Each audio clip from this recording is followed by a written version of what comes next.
Bonjour. Bonjour. J'espère que vous êtes bien en forme aujourd'hui. Le sujet d'aujourd'hui, quand le titre est apparu, il y a eu quelques petites réactions. Est-ce que Dieu est une femme? Vous allez me dire, bien, Dieu est esprit et pas humain, donc il ne peut pas être une femme au sens humain de la chose, mais disons féminin. Est-ce que Dieu est féminin? C'est un concept que j'ai rencontré pour la première fois en 2018, quand je travaillais dans une boutique. J'ai une pensée pour tous les gens qui travaillent dans des boutiques ou même dans les magasins. En général, quand il y a la radio qui joue en trame de fond. Puis la boutique où je travaillais, c'était toujours la même cassette qui repartait. Elle allait jusqu'au bout, puis elle repartait. C'était la radio de la place où j'étais. Et c'est toujours les mêmes chansons qui revenaient. Puis à un moment donné, on vient tanner des ententes. Puis il y en avait une, à un moment donné, je me souviens, j'entendais juste comme... Je ne comprenais pas qu'est-ce qu'elle disait. Puis on travaille en même temps, là, on n'est pas assis à écouter la musique, hein, n'est-ce pas? Alors j'entendais juste... God is a woman. You'll believe God is a woman. Ça veut dire que Dieu est une femme. Vous allez croire que Dieu est une femme. Puis la mélodie, la musique est accrocheuse. Puis à un moment donné, bien, tu entends la même musique, puis tu te dis, bien, tu te prends toi-même à chanter. Puis à chaque fois, je me disais, ben non, je ne peux pas chanter ça. Dieu, c'est pas une femme, voyons. Mais c'était une chanson qui était de Ariana Grande. Je ne sais pas si vous la connaissez. Au Canada, elle est quand même monté jusqu'au 4e position du Billboard Top 100 là, du pays à sa sortie en 2018. Mais en tout cas, même si vous la connaissez, je vous mets au défi de me réciter les paroles. Est-ce qu'il y en a ici qui la connaissent? Peut-être sur Internet, il y en a qui la connaissent, les gens sur YouTube, peut-être que... Mais je ne vous invite pas à arrêter la vidéo pour aller écouter la chanson. C'est pas mon but aujourd'hui. En tout cas, moi, je n'avais jamais vu le vidéoclip. Je n'avais pas vraiment compris les paroles. Je comprenais juste comme cette phrase-là, « God is a woman ». Puis, mais depuis 5 ans qu'elle tourne, cette chanson-là, ça arrive encore que je l'entends. Parce que moi, je n'écoute pas la radio. J'écoutais la radio quand je travaillais parce que je n'avais pas le choix, mais j'écoute pas la radio. Puis, j'écoute même plus la télé. Fait que souvent, quand j'entends des choses comme ça, c'est parce que je vais au magasin. Puis là, je l'entends. Puis, il n'y a pas longtemps, je suis allée au magasin, puis je l'ai encore entendu. Puis, ça m'a rappelé plein de concepts que j'avais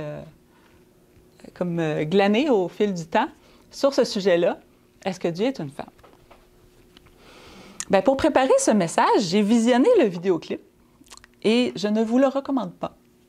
Les paroles sont pas belles, premièrement. C'est pas quelque chose que vous voulez chanter. Puis le vidéoclip lui-même est rempli de plein de messages, d'un agenda satanique, là, on va dire ça comme ça. Je vais vous montrer quelques petites images qui sont soft. Là, on voit Ariana Grande qui est au milieu de l'univers. Et c'est une femme, elle personnifie une femme au centre de l'univers, donc elle est cette Dieu-femme dans l'univers. Dans la vidéo, ça commence comme ça, mais c'est suivi de plein d'autres thématiques très sexuelles. Parce que la trame primaire de ce vidéo-là, qui est proposée par l'artiste, c'est que la femme, par le biais de la sexualité, est créatrice. Et donc, elle est Dieu. Ouais, c'est ça. Donc, la femme est Dieu. Il y a plein d'images comme ça dans la vidéo.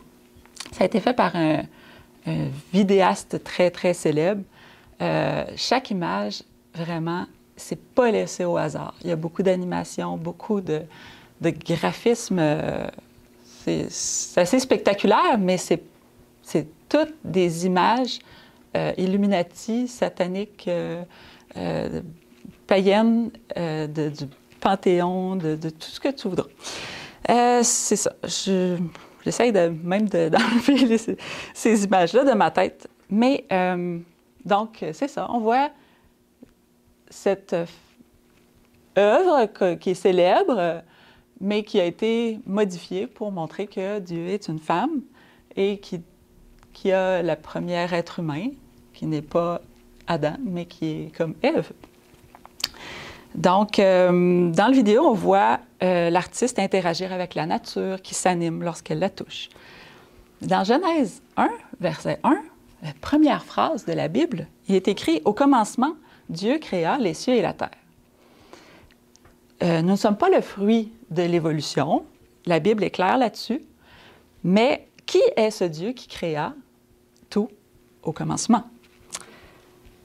Dans Genèse 1, verset 2, il est écrit « La terre était informe et vide. Il y avait des ténèbres à la surface de l'abîme et l'Esprit de Dieu se mouvait à la surface des eaux. » C'est illustré dans la vidéo, mais je ne vous montrerai pas l'image parce qu'on voit Ariana Grande qui personnifie l'Esprit et qui est dans une étrange piscine. Donc, je ne mettrai pas d'image. Mais on sait que quand Dieu crée, en tout cas au premier chapitre de la Genèse, c'est toujours dit qu'il crée par sa parole. Genèse 1, versets 3, 6, 9, 11, 14, 20, 24. Ça commence tout par les mêmes mots. Dieu dit que la lumière soit, la lumière fut. Qu'il y ait une étendue, il crée le ciel, que le sec paraisse, la terre arrive, puis que la terre produise de la verdure, de l'herbe, des arbres fruitiers, qu'il y ait des luminaires dans l'étendue du ciel, que les eaux produisent en abondance des animaux vivants, les oiseaux, les poissons. Mais c'est toujours précédé par Dieu dit. Dieu crée par sa parole. Et en dernier, il dit, verset 24, Dieu dit que la terre produise des animaux vivants selon leur espèce. Dieu crée toujours par sa parole. Dans Jean 1, versets 1 à 5, puis 9 à 18, il est écrit « Au commencement était la parole, et la parole était avec Dieu, et la parole était Dieu. » Donc, on voit qu'il y en avait deux. Au commencement, elle était au commencement avec Dieu. Donc, on voit qu'il y a plus qu'une personne ici. Toutes choses ont été faites par elle, et rien de ce qui a été fait n'a été fait sans elle. Donc, tout a été fait par la parole. Et il n'y a rien qui a été créé, qui a été créé sans cette parole. Verset 4. « En elle était la vie, et la vie était la lumière des hommes. La lumière, lui dans les ténèbres, et les ténèbres ne l'ont point reçue. » On voit comme un glissement un petit peu par l'auteur ici pour identifier qui est cette parole. La lumière qui luit dans les ténèbres. Cette lumière était la véritable lumière, on peut lire au verset 9, qui, en venant dans le monde, éclaire tout homme. Quelle est cette lumière qui est venue dans le monde pour éclairer les hommes? On peut déjà savoir qui. Une image dans votre tête, je suis certaine. Verset 10. Elle était dans le monde et le monde a été fait par elle et le monde ne l'a point connue. C'est triste. Elle est venue chez les siens et les siens ne l'ont point reçue. Donc nous sommes les siens. Lorsque cette parole vient ici, parmi les siens, elle devient comme nous, un être humain. Mais à tous ceux qui l'ont reçue, à ceux qui croient en son nom, elle a donné le pouvoir de devenir enfants de Dieu, lesquels sont nés non du sang, ni de la volonté de la chair, ni de la volonté de l'homme, mais de Dieu. On voit que ce n'est pas par la chair. Il n'y a rien de sexuel dans cette naissance, d'être né de Dieu. Et la parole a été faite chair, elle a habité parmi nous, pleine de grâce et de vérité. Et nous avons contemplé sa gloire, une gloire comme la gloire du Fils unique venu du Père. C'est assez clair, là, maintenant. Et nous avons tous reçu de sa plénitude, et grâce pour grâce, car la loi a été donnée par Moïse, La grâce et la vérité sont venues par Jésus-Christ. On l'identifie très bien maintenant, la parole, Jésus-Christ, qui est venu parmi nous pour éclairer, pour apporter la vérité et la vie. Et verset 18, « Personne n'a jamais vu Dieu. Le Fils unique qui est dans le sein du Père est celui qui l'a fait connaître. » Donc, tout le long, on nous parle de la parole, de la lumière, de la vie, tous des mots féminins. Mais on ne peut pas se tromper sur est-ce que c'est une entité féminine ou masculine, parce que ça dit « par Jésus-Christ, le Fils unique venu du Père ». C'est très clair que c'est une figure masculine. Et quand on parle du Père, c'est la même chose, masculin.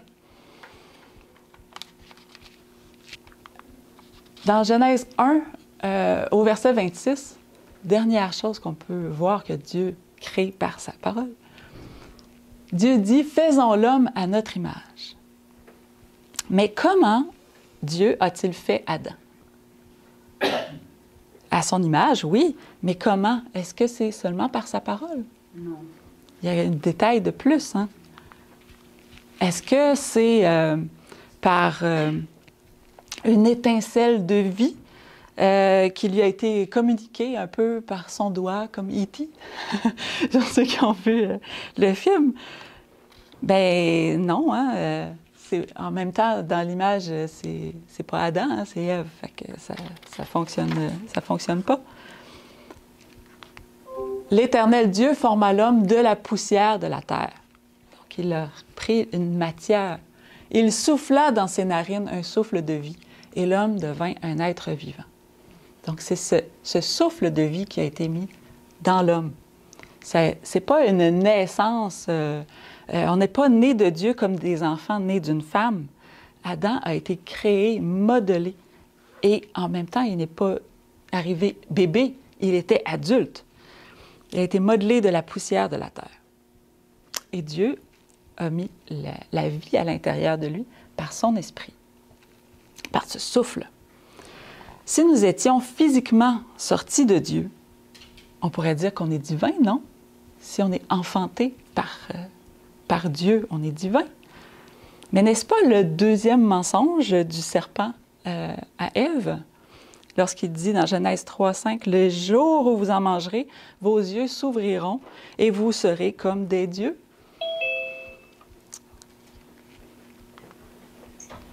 Cette naissance-là, hein, c'est dans la vidéo, on voit beaucoup d'images de ça, de la vie qui arrive, mais toujours dans ce ventre. Et pourtant, ce n'est pas ce qu'on lit dans la Bible. Ce n'est pas comme ça que la vie est arrivée sur notre planète. Dans Jean 1, versets 12 et 13, il est écrit, « Mais à tous ceux qui l'ont reçu, qui ont reçu la parole, la lumière, à ceux qui croient en son nom, en le nom de Jésus-Christ, elle a donné le pouvoir de devenir enfants de Dieu, lesquels sont nés. » Oui, né, le verbe naître est utilisé, mais non du sang, ni de la volonté de la chair, ni de la volonté de l'homme, mais de Dieu. Bonjour. Donc, nous sommes enfants de Dieu, mais non selon la chair. Dans Jean 3, versets 3 à 8, plutôt, il est écrit, « Jésus lui répondit, « en vérité, je te le dis, si un homme ne naît de nouveau, il ne peut voir le royaume de Dieu. » Nicodème lui dit, « Comment un homme peut-il naître quand il est vieux?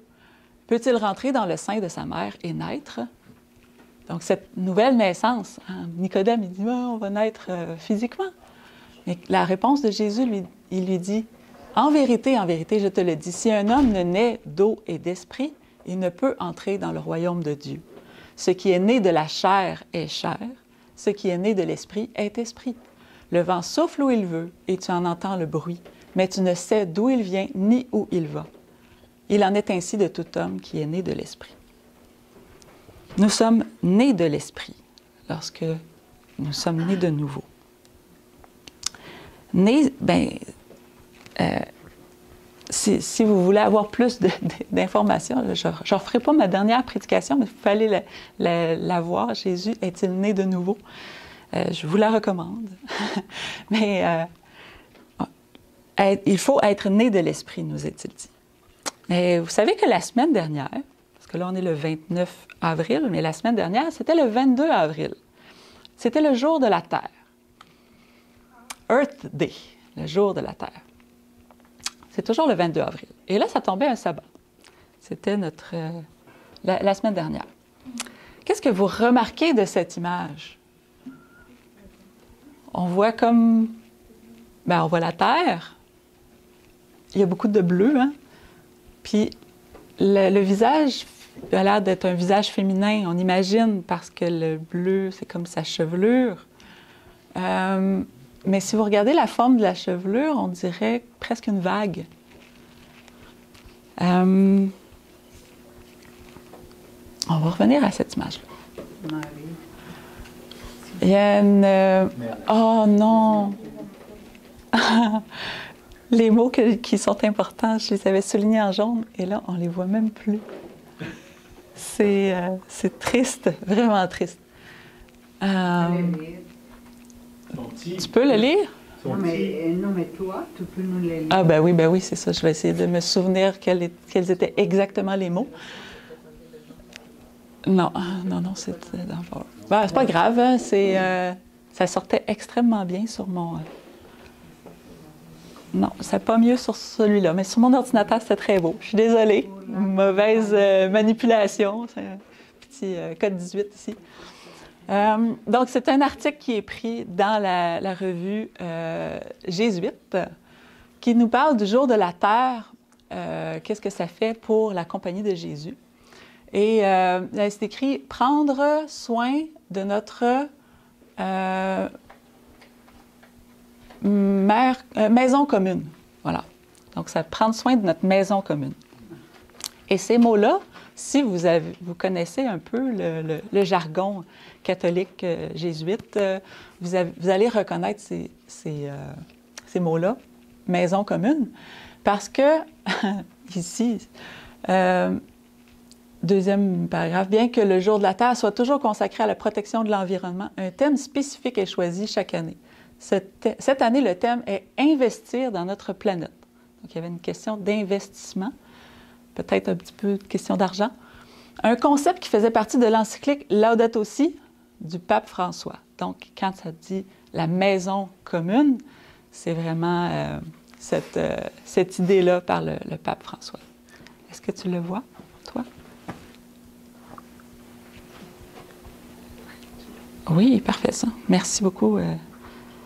Donc, dans cette encyclique, le Saint-Père a fait de l'économie écologique l'un des 7 objectifs, un défi lancé à toutes les institutions catholiques. Donc, il nous parle de l'économie écologique. Économie, encore une fois, on parle d'argent, relié à l'environnement, à l'écologie. Et c'est un de ces 7 objectifs dont il parle dans Laudato Si pour protéger la Terre, pour protéger l'environnement.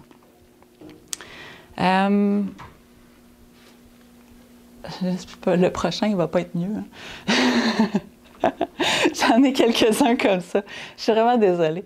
C'est un article qui est dans Instituto Figli di Maria Ausiliatrice. C'est en italien, ça a été traduit en français. Mais donc, à Rome, le 22 avril 2023, marque la 53e Journée internationale de notre mère nature, notre mère la Terre, créée par l'ONU en 1970 afin de souligner la nécessité de la conservation des ressources naturelles de la Terre. Donc, le 22 avril, c'est une journée en l'honneur de notre mère nature, notre mère la Terre. Le deuxième paragraphe, la célébration de la Journée de la Terre est l'occasion de surmonter l'inertie face à une situation environnementale qui se dégrade rapidement. Puis, il faudrait que je me souvienne des mots, mais ça demandait à ce que les politiques soient plus incisives par rapport au climat, par rapport à l'environnement. Lorsque on vous parle d'une politique incisive, qu'est-ce que ça évoque dans votre cerveau, dans votre coercition. C'est qu'elle a du mordant, hein? Les incisives, c'est ça qu'on utilise pour mordre. Donc, ils veulent voter des lois qui vont vraiment avoir plus de poignes, pour protéger la terre. Donc, c'est ce qui a été discuté ici. Et c'est Antonio Gutiérrez, le secrétaire général des Nations unies, qui a parlé de ça le 6 février 2023. Donc, ici, après avoir parlé de ces articles, que j'avais malheureusement barré les mots les plus importants, désolée, maintenant, l'image nous évoque encore mieux qu'est-ce qu'ils veulent nous présenter, c'est que c'est vraiment la mère nature, notre terre-mère. Est-ce que vous croyez qu'on devrait encore utiliser des expressions comme « mère nature » ? Mère nature s'est déchaînée aujourd'hui. On a reçu beaucoup de... Et peut-être que ça devrait être banni de notre vocabulaire. Dame nature, la terre-mère.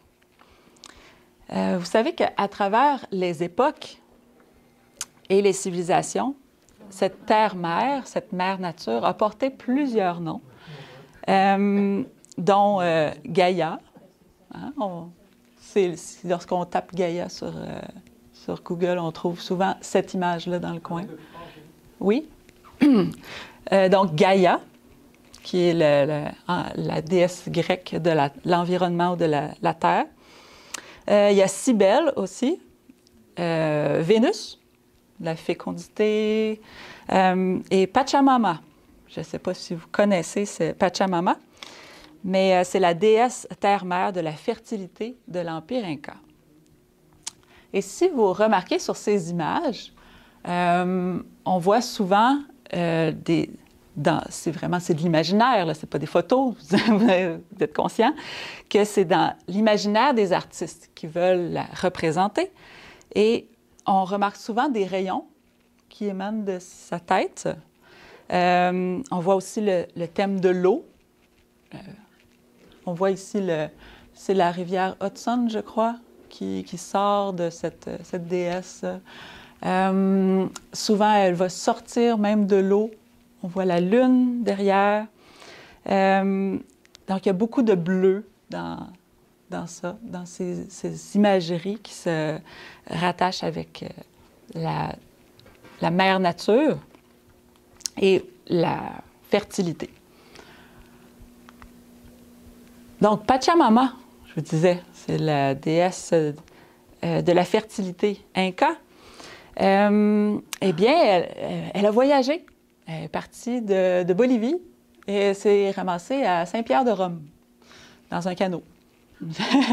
J'imagine qu'elle n'est pas allée là toute seule, hein, parce qu'elle n'est pas très animée. Il y a quelqu'un qui l'a transportée là. Donc, on voit le canot, donc l'eau.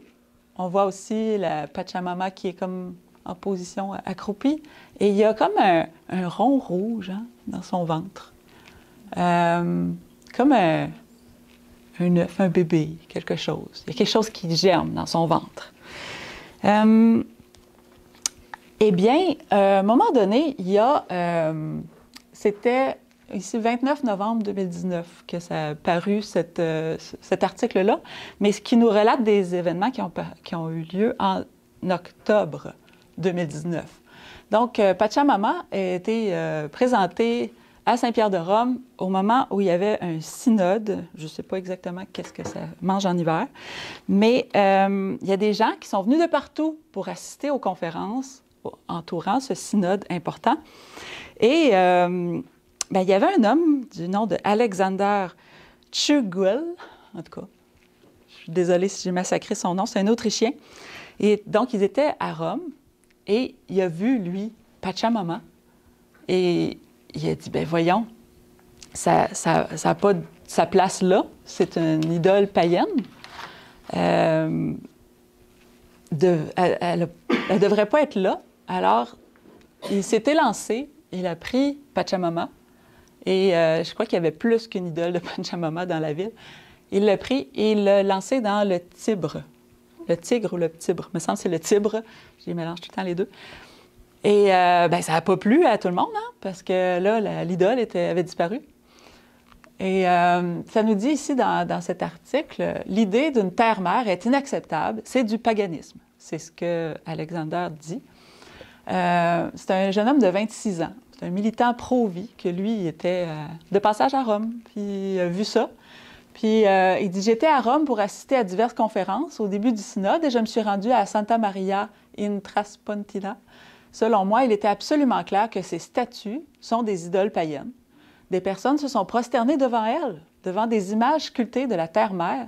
Et sur ce point, nous pouvons tous être d'accord, car même lors des conférences de presse au moment du synode, on nous a dit qu'il s'agissait de symboles de fertilité et de la terre-mère. Ce fait me suffit pour savoir qu'il s'agit de symboles de la terre-mère. Or, la terre-mère est déjà en soi un objet païen.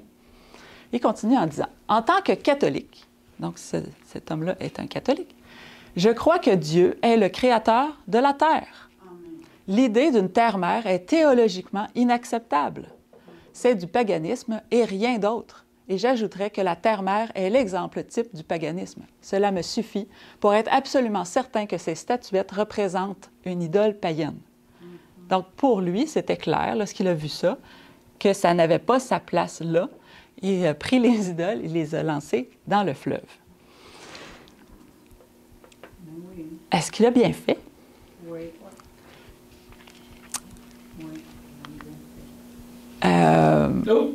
C'est encore, hein? Je viens de vous en avoir quelques-uns comme ça. Eh bien, il y a un évêque émérite de la ville brésilienne de Marajo a condamné les rituels païens avec les statues de Pachamama comme étant un sacrilège démoniaque. C'est le mot qui est écrit là. Il a déclaré dans une homélie du 20 octobre que la terre-mère ne pouvait pas être... Qu'est-ce que c'est? Je vais vous le paraphraser. Est-ce que je peux vraiment pas lire au travers? Mais il dit que ça ne peut pas être le créateur, puisque c'est un objet de bois et que il ne peut pas être égal ou supérieur à Dieu. Il n'est pas possible qu'il y ait des esprits avec un pouvoir égal ou supérieur à notre Seigneur ou à la Vierge Marie. Oh, OK. Bon. J'étais d'accord avec lui jusque-là. Mais il a ajouté que Pachamama n'est pas et ne sera jamais la Vierge Marie. Dire que cette statue représente la Vierge Marie est un mensonge. Elle n'est pas Notre-Dame de l'Amazonie, car Notre-Dame de l'Amazonie est Marie de Nazareth. Est-ce que Marie de Nazareth est allée en Amazonie? Un chapitre de la Bible que je ne connaissais pas. Ne créons pas de mélange syncrétiste. Tout cela est impossible. La mère de Dieu est la Vierge Marie. Bon. Alors, autant j'étais d'accord avec le premier, je ne suis pas tout à fait d'accord avec le deuxième. Dieu, dans la Bible, est appelé l'Éternel. Il ne peut pas avoir de mère. Il est éternel. Oui, c'est ça. Dans Jérémie 7, versets 17 à 19, il est écrit « Ne vois-tu pas ce qu'ils font dans les villes de Juda et dans les rues de Jérusalem? Les enfants ramassent du bois, les pères allument le feu, les femmes pétrissent la pâte pour préparer des gâteaux à la Reine du ciel et pour faire des libations à d'autres dieux afin de m'irriter. Est-ce moi qu'ils irritent, dit l'Éternel? N'est-ce pas eux-mêmes à leur propre confusion? » Il y avait dans le peuple de Dieu des gens qui adoraient la Reine du ciel, qui préparaient pour une fête des gâteaux et toutes sortes de choses. Ça existe depuis longtemps.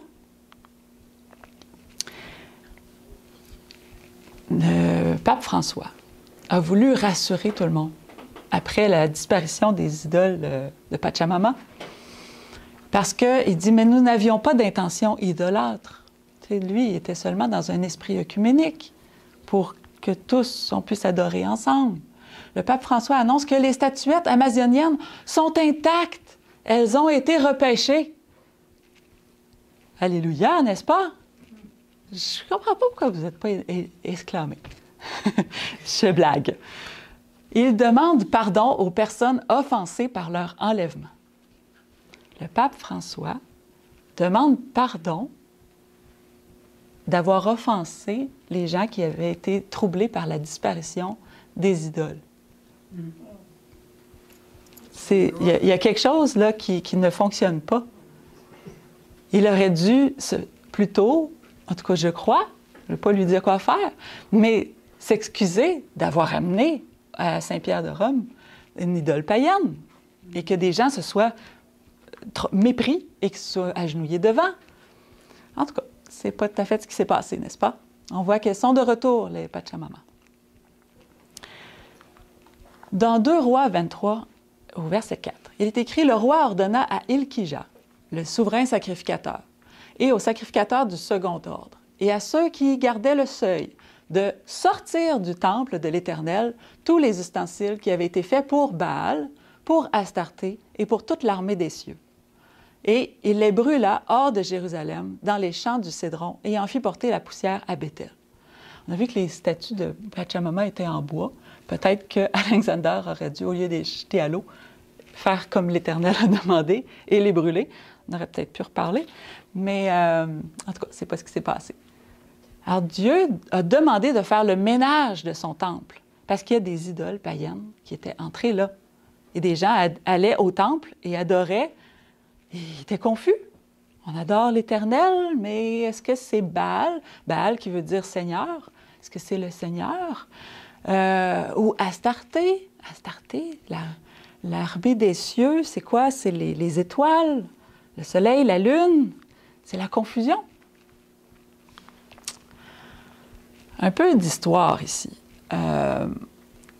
On a entendu parler de Baal dans le verset juste précédent.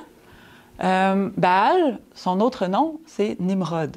Dans la Bible, on le trouve en Genèse chapitre 10. On parle de Nimrod.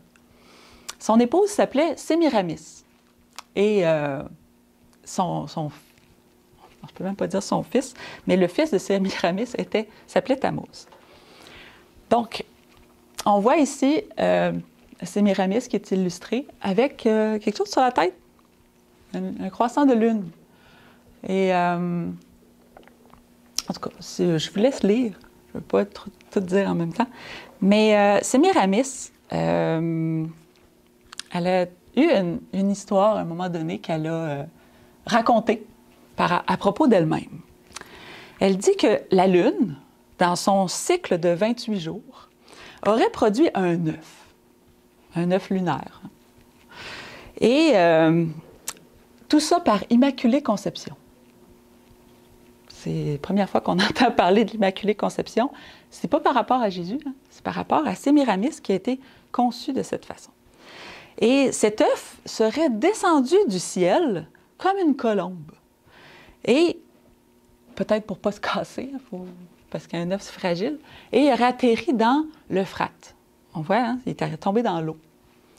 Et bien, l'œuf serait sorti de l'eau. Et tout ça serait arrivé la première pleine lune suivant l'équinoxe du printemps. Si vous regardez dans votre esprit, ça tombe quand? C'est à peu près à Pâques, hein? Alors, de cet œuf serait sortie Sémiramis, la reine du ciel, avec la lune comme couronne. Et elle serait plus Sémiramis, mais en tant que reine du ciel, elle s'appelle Ishtar, ou Astarté, comme on le voit dans la Louis II. Ishtar, c'est avec un œuf, si vous le prenez en anglais, là, le Easter egg, les œufs de Pâques, c'est ça l'origine. Donc la lune, elle émet une couleur bleutée. Et c'est cette couleur bleutée qui dicterait la couleur de la robe de Sémiramis, ou, dans des versions plus modernes, hein, comme on l'a vu tout à l'heure, la couleur de sa peau ou la couleur de sa chevelure. Sémiramis fut l'épouse de Nimrod, comme je l'ai dit tout à l'heure, qui fut le premier roi sur la terre. Il s'est probablement proclamé lui-même roi. Il régna d'abord sur la ville de Babel. Puis, il agrandit son royaume et qu'on appela le pays de Shinéar. Je suis certaine que vous situez à peu près où est-ce que ça se trouve dans la Bible. Nimrod était très puissant. Il a étendu son royaume, mais n'était pas très un bon roi. Et à un moment donné, il y en a qui ont décidé que c'en était fait de lui. Ils l'ont découpé en morceaux et ils ont envoyé ses membres un peu partout à travers le pays pour annoncer qu'il était mort. Mais il y a un de ses membres qui s'est perdu. Je vous laisse imaginer lequel. C'est un membre important. Et Sémiramis, probablement qu'elle a eu peur de subir le même sort. Alors, elle a inventé, encore une fois, une grande conteuse, une histoire que Nimrod était mort, mais qu'il était monté au ciel, qu'il était allé rejoindre le soleil, et que son membre perdu serait revenu sous la forme d'un rayon de soleil à l'intérieur d'elle pour enfanter Tammuz. Elle a de l'imagination, la belle Sémiramis. Mais son fils Tammuz, devinez quelle date il serait né. Il est né le 25 décembre. Et je te dis. C'est ça. Ben, elle est tombée enceinte supposément de la réincarnation ou de je ne sais pas quoi de Nimrod, qui n'est plus appelé Nimrod à partir de ce moment-là, parce que maintenant qu'il est au pays des étoiles, il est Baal, le Seigneur. Et Tammuz a grandi et puisque Tammuz est la réincarnation de Nimrod, il était aussi le mari de Sémiramis. Vous voyez à quel point c'est de la confusion. C'est pourquoi Sémiramis est dite être la mère de Dieu. Donc, Ishtar est la mère de Dieu, parce qu'elle est la mère de Baal qui est réincarné dans son fils Tammuz. Donc, on a le Baal, Tammuz et Sémiramis qui est sous la forme de la colombe. C'est drôle, hein? Elle est maintenant une colombe. Vous voyez l'imagerie qu'on a là-dedans? C'est une trinité diabolique. En passant, il n'y a pas de trinité divine, là, mais cette trinité diabolique-là était le fruit de l'imagination de Sémiramis. Mais on pourrait croire que ce trio-là ne fut que seulement à Babylone. Mais on sait qu'ils ont construit une tour à Babylone, la tour de Babel, pour défier Dieu. Et que Dieu a confondu les langues. Les peuples se sont répandus partout sur la terre en amenant avec eux dans leur bagage cette adoration de Sémiramis ou Ishtar, à Baal et Tammuz. Plus près de nous, ça s'est répandu, ça, dans le monde, cette histoire de Sémiramis. Est-ce que vous reconnaissez cet endroit? C'est un endroit qui n'est pas très loin d'ici, c'est le domaine de Mézoré. Si vous êtes déjà allé au domaine de Mézoré, il y a un petit pont pour aller sur une île. Et sur cette île, vous voyez une statue qu'on imagine être Marie, avec un cœur, avec plein de rayons qui sortent de ce cœur. Mais c'est pas très clair sur la première photo. Mais moi, quand je suis allée, ça m'a frappée parce que on le voit bien sur la deuxième ici, que cette déesse, elle est comme sur un globe, comme elle est sur la Lune ou sur la Terre, je ne sais pas, elle est sur une planète. Et en dessous de ses pieds, il y a un serpent. Elle est en train d'écraser la tête d'un serpent. Dans Genèse 3, verset 15, il est écrit « Je mettrai une inimitié entre toi et la femme, entre ta postérité et sa postérité. Celle-ci t'écrasera la tête et tu lui blesseras le talon. » C'est l'origine de cette image de cette femme qui écrase le serpent. J'imagine que le serpent va la blesser.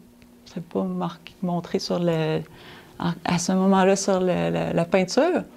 Intéressant de voir qu'est-ce qu'il y a au-dessus de la tête de cette femme-là. Pensez-vous que c'est Marie? Pensez-vous que... De qui on parle ici? Mais quand ça dit « Je mettrai inimitié entre toi et la femme, entre ta postérité et sa postérité, celle-ci t'écrasera la tête. » En français, là, si vous êtes bon en français, quand on dit « celle-ci », celle-ci, ça se rapporte au mot qu'il y a avant. Donc, est-ce que c'est la femme qui écrase le serpent ou si c'est la postérité de la femme? Parce qu'en français, la règle, c'est que celle-ci, c'est le dernier mot qui est juste avant. Donc, c'est la postérité qui écrase la tête du serpent. Donc, c'est la postérité de la femme. C'est une prophétie pour dire que Jésus allait venir écraser la tête du serpent. Lorsqu'on le lit en anglais, dans la King James, ça dit « I will put enmity between thee and the woman », donc je mettrai une inimitié entre toi et la femme, « and between thy seed », et entre ta postérité, « and her seed », donc et sa postérité à elle. « It shall bruise thy head ». « It », en anglais, on ne dit pas « it » pour un être, donc c'est une chose. Donc, ce ne serait pas « she shall bruise » ou non, c'est « it » parce que c'est la postérité. La postérité de la femme qui va écraser la tête. C'est beaucoup plus clair quand on le lit en anglais. « And thou shall bruise his heel », son pied, son talon. Mais son talon au masculin, c'est pas « her heel », c'est « his ». Donc, on voit très bien que ça ne parle pas de cette abomination. Ça parle vraiment, c'est la prophétie de Jésus qui va écraser la tête du serpent, mais que le serpent va blesser le talon de Jésus. Ésaïe 17, versets 7 et 8 nous dit « En ce jour, l'homme regardera vers son Créateur, et ses yeux se tourneront vers le Saint d'Israël. Il ne regardera plus vers les autels, ouvrage de ses mains. Il ne contemplera plus ce que ses doigts ont fabriqué, les idoles d'Astarté et les statues du soleil. Il fabriquait des idoles et il se prosternait devant elles. Mais c'est une promesse ici. En ce jour, l'homme regardera vers son Créateur. Il va abandonner ces idoles-là. C'est une prophétie pour nous. Elle doit s'appliquer à nous aussi, à notre époque. Dans Apocalypse 14, verset 8, il est écrit « un second ange », c'est le message du deuxième ange, suivi en disant « Elle est tombée, Babylone la grande, qui a abreuvé toutes les nations du vin de la fureur de son impudicité. » Elle est tombée, Babylone. Elle est démasquée. Elle a été démasquée dans le passé. Malheureusement, l'oubli, ou je ne sais pas, l'ennemi a réussi, avec le passage des générations, à faire oublier qu'elle avait été démasquée et qu'elle était tombée. Elle a été démasquée, cette Babylone qui a abreuvé toutes les nations de la fureur de son impudicité. Son impudicité, est-ce que c'est un mot qui évoque quelque chose dans votre imaginaire? Mais la fornication, est-ce que c'est mieux? Bien, l'impudicité, c'est l'adultère et l'inceste. Sémiramis, là, quand elle est tombée enceinte, son mari était déjà mort. Elle est tombée enceinte de quelqu'un, mais elle a dit que c'était d'un rayon de soleil qui est de son mari qui était revenu. Et ensuite, elle a marié son fils. Vous imaginez l'impudicité de cette Babylone? L'adultère et l'inceste. Dans Apocalypse 18, versets 2 et 4, il cria d'une voix forte, disant « Elle est tombée, Babylone la grande. Elle est devenue une habitation de démons, un repaire de tout esprit impur, un repaire de tout oiseau impur et odieux. » Les oiseaux, hein, c'est né dans des œufs. Dieu est merveilleux pour nous amener des images, pour nous faire comprendre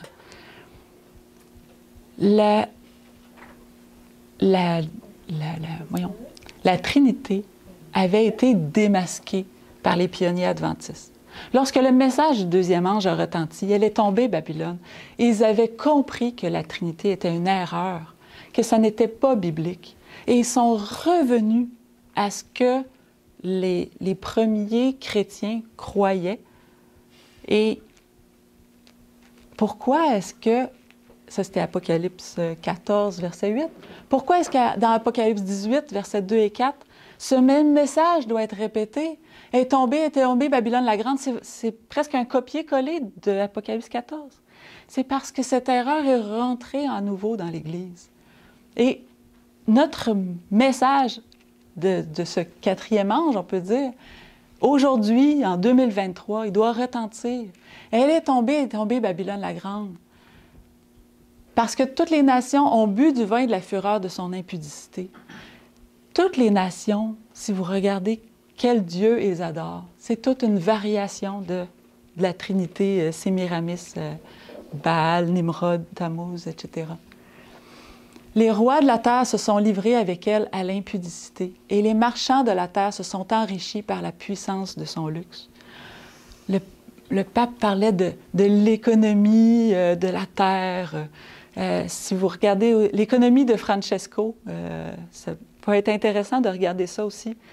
Le Vatican met beaucoup d'argent pour que les nouvelles générations puissent être de plus en plus réceptifs à cet évangile-là de la protection de notre mère nature. J'ai entendu du ciel une autre voix qui disait « Sortez du milieu d'elle, mon peuple ». C'est un appel pour nous, c'est un appel pour son peuple qu'il fait, parce que Dieu ne veut pas qu'aucun périsse, il veut que tout le monde puisse entendre la vérité et sorte de cette confusion-là. Sortez du milieu d'elle, mon peuple. Le peuple est endormi, aveuglé, il y a un voile sur ses yeux, afin que vous ne participiez point à ses péchés, que vous n'ayez point part à ses fléaux. Parce que la Babylone, elle va avoir des problèmes dans le futur. Lisez la dernière partie de l'Apocalypse, vous allez voir que Babylone, elle ramasse tous les fléaux. Apocalypse 17, versets 3 à 5 nous dit « Je vis une femme assise sur une bête écarlate, pleine de noms de blasphème. » Des blasphèmes, c'est quand on se prend pour Dieu, hein? Quand on essaie d'être comme Dieu. On blasphème. Ayant 7 têtes et 10 cornes. Cette femme était vêtue de pourpre et d'écarlate, parée d'or, de pierres précieuses et de perles. Elle tenait dans sa main une coupe d'or remplie d'abominations et des impuretés de sa prostitution. Sur son front était écrit un nom, un mystère, Babylone la Grande, la mère des impudiques et des abominations de la terre. C'est vraiment la mère. Et sur son front, c'est un mystère. C'est ce qui est écrit sur son front. Quel est le plus grand mystère de l'Église catholique? C'est la Trinité. C'est des pièces de monnaie. C'est écrit, hein? Città del Vaticano. C'est écrit, c'est des pièces du Vatican, parce que vous savez que le Vatican, c'est un pays qui émet de la monnaie. Et ils ont fait une... Peut-être de loin, vous ne voyez pas, là, mais c'est une femme qui est enceinte. C'est drôle qu'elle a des gerbes de blé dans ses cheveux. C'est comme... Ça pousse. Elle est fertile. Et elle est enceinte. Et si vous voyez, on voit l'Afrique, on voit l'Europe, on voit des continents sur son ventre. Elle n'est pas juste enceinte de n'importe quoi, elle est enceinte de la terre. Avec tout ce qu'on a vu ce matin. C'est qui, ça? C'est la Pachamama, c'est la terre-mère, c'est Mère Nature, c'est Sémiramis. C'est elle, la créatrice. C'est de l'adoration païenne sur leur monnaie. Et ici, qui est-ce qu'on voit? On voit une femme avec une croix et une coupe avec le soleil dans sa coupe. Pourquoi est-ce que, si c'est prophétisé que cette femme assise sur la bête a dans sa main une coupe d'or remplie des abominations, qu'est-ce qui est plus abominable que le Dieu soleil qui sort de cette coupe? C'est comme l'audace du Vatican, de frapper ça. C'était en 1963 qu'ils ont frappé cette monnaie-là. Celle-là ici, de l'autre côté, c'est la face de Jean-Paul II. Elle est plus récente, c'est 1995. Vous voyez une femme avec un bébé dans les bras. Elle a comme une astre au-dessus de la tête et elle rayonne. Et elle est sur une bête. Pourquoi est-ce qu'ils voudraient faire ça? Mettre ça sur leur propre monnaie? Ou si ce n'est pas plutôt leur marque de commerce? Ils s'affichent. Ils disent, oui, nous sommes fiers d'être cette bête. Nous sommes fiers d'être cette abomination. Apocalypse 18, verset 7. Autant elle s'est glorifiée et plongée dans le luxe, autant donnez-lui de tourments et de deuil, parce qu'elle dit en son cœur, « Je suis assise en reine, je ne suis point veuve et je ne verrai point de deuil. » Elle voulait tellement pas être veuve qu'elle a inventé que son mari était réincarné. C'est toujours cette même abomination qui se répète à travers les âges. Cet esprit qui abreuve les nations, dans cette coupe-là, ce vin abominable ne pourra jamais donner la victoire sur le péché. Si vraiment cette femme représente l'esprit, la colombe, la terre-mère, cet esprit féminin de la divinité. Parce que oui, ils vont admettre qu'il y a le Père et le Fils, très masculin, ça prend quelque chose de féminin pour contrebalancer.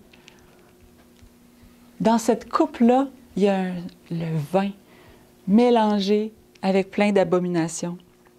C'est loin d'être la coupe que notre Sauveur nous invite à boire, celle qui est remplie de son sang.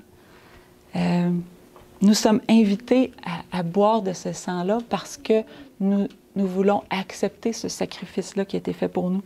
Puis, je vous invite à aller écouter la prédication de la semaine dernière sur la volonté du Père par Florence. Elle explique très bien cet aspect-là. La coupe qu'on est invité à boire, c'est pas celle-là. Ne touchez pas à celle-là. C'est celle qui rend ivre et qui nous empêche de discerner entre le sacré, ce qui est vraiment de Dieu et ce qui est profane et qui vient de l'ennemi. Voilà.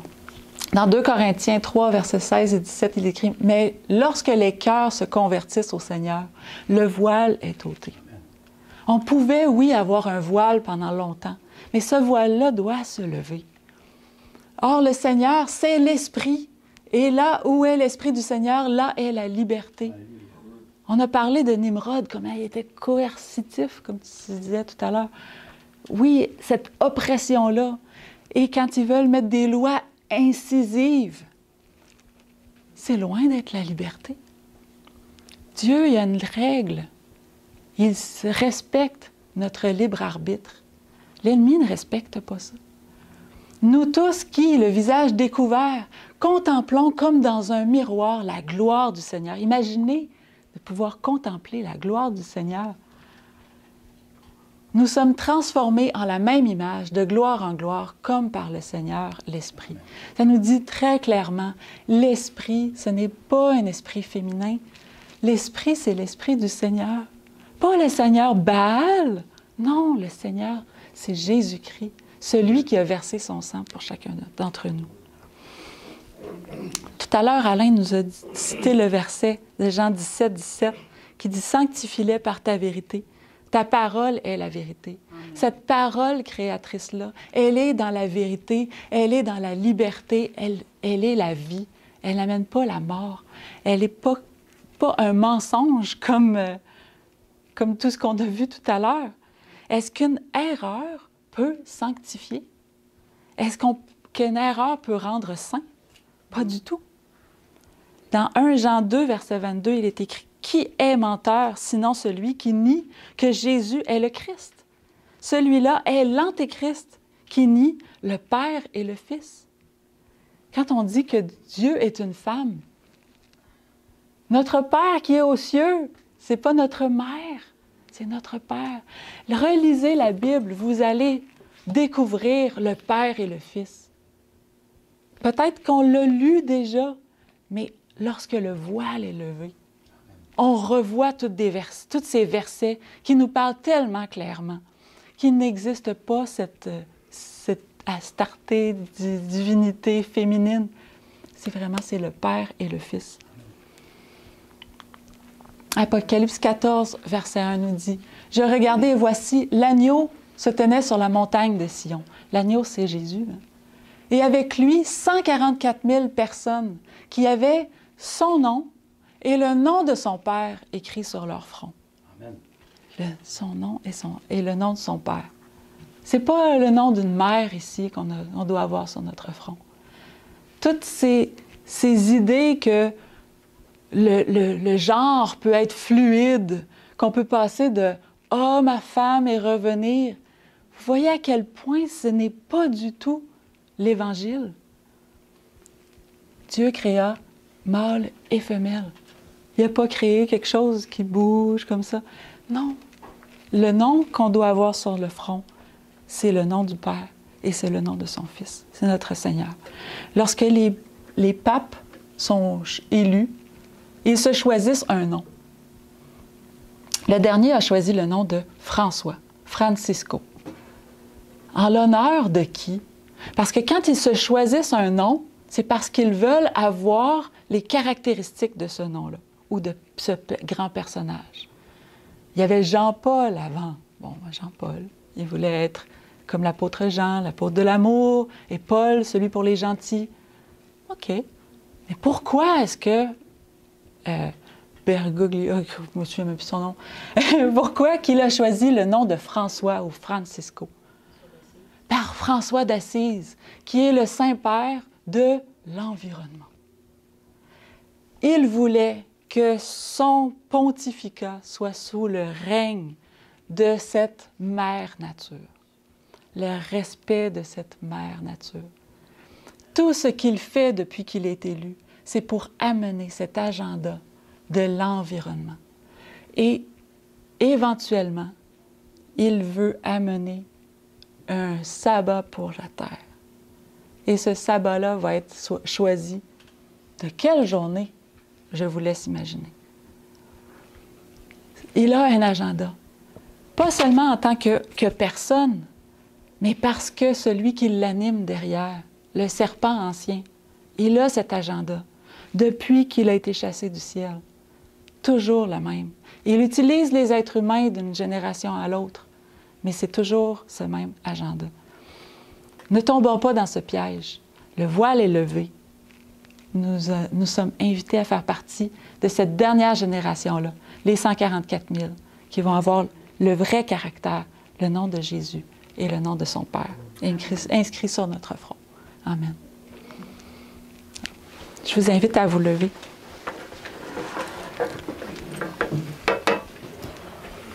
Bon Père éternel, oui, tu es notre Papa du ciel.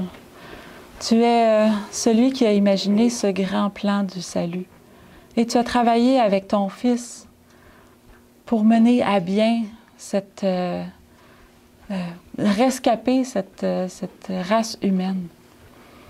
Et aujourd'hui, on veut te dire merci. Merci pour le sacrifice de Jésus. Merci pour cet amour que tu as envers nous. Malgré qu'on a erré longtemps loin de toi, malgré qu'on était dans l'erreur, malgré qu'on a cru à des mensonges,